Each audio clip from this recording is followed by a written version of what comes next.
Dosad neviđen oglas. Na prodaju cijeli nogometni klub. Cijena 6,5 milijuna kuna. Adresa Vinkovačko gradsko poglavarstvo. Oglas je objavio vinkovački gradski vijećnik Damir Jakšić. Oglas je, kaže, lažan. Htio je upozoriti da 100-godišnji klub nepovratno propada uz milijunske dugove.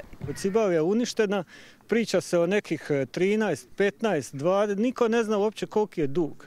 Jakšića podržavaju i pripadnici Cibalijine navijačke skupine Ultras. Mi smo došli do toga da Cibalija praktički neće moći egzistirati. Određen dio ljudi, posebno iz politike, su Cibaliju koristili ko bankomat.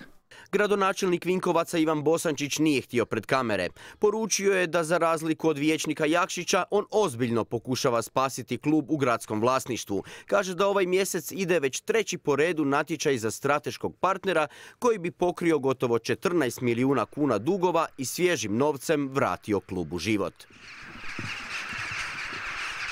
U uspješnu prodaju i spas Cibalije ne vjeruje sportski kolumnist Gol.hr Ivica Medo, koji dugo godina prati situaciju u klubu.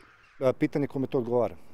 Jer ako novi vlasnik dođe, stara ekipa mora otići, počinju ispadati kosturi iz ormara.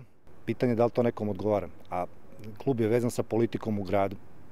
Nije klub, ne vode klub ljudi s Marsa. Vinkovčani već tuguju za klubom koji im, kažu, jako puno znači.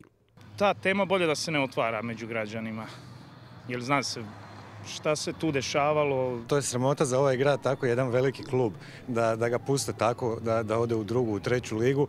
No sami građani priznaju kako već godinama očekuju da će Cibalija kad-tad propasti zbog financija, jer je takva gospodarska i društvena situacija u cijeloj Slavoniji.